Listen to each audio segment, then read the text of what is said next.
एक सुंदर सा गांव था जिसका राजा ईमानदार और नेक था। उसी गांव में एक भिखारी भी रहता था। उसके परिवार में 3 बच्चे और भिखारी की पत्नी थी। वह भिखारी बहुत लालची था। उसका मानना यह था कि जो कुछ भी मिल जाए उस पर अधिकार कर लेना चाहिए। एक दिन वो राजपथ पर बढ़ा जा रहा था। एक घर से उसे कुछ अनाज मिला। वो आगे बढ़ा और मुख्य मार्ग पर आ गया। अचानक उसने देखा कि नगर का राजा रथ पर सवार होकर उसकी ओर आ रहा है। वो सवारी देखने के लिए खड़िधा हो गया। लेकिन यह क्या? राजा की सवारी उसके पास आकर रुक गई। राजा रथ से उतरा और भिखारी के सामने हाथ पसार कर बोला, मुझे कुछ भीख दे दो। देश पर संकट आने वाला है और पंडितों ने बताया है कि आज मार्ग में जो पहला भिखारी मिले उससे भीख मांगे तो संकट टल जाएगा। इसलिए मना मत करना। भिखारी हक्का बक्का रह गया।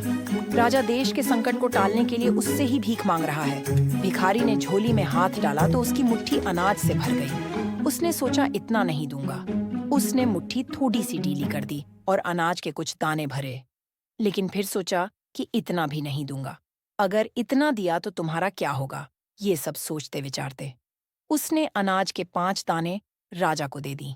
राजा प्रसन्नतापूर्वक उस भीख को लेके वहां से चला गया। भिखारी जब घर पहुंचा तो उसने अपनी पत्नी से बोला, आज तो अनर्थ हो गया, मुझे ही भीख देनी पड़ी। यह कहकर उसने पत्नी को भीख का झोला उतार करके दे दिया। पत्नी ने जब झोले को पलटा तो उसमें से 5 सोने के सिक्के निकले। ये देख भिखारी पछता कर बोला, मैंने राजा को सभी कुछ क्यों नहीं दे दिया?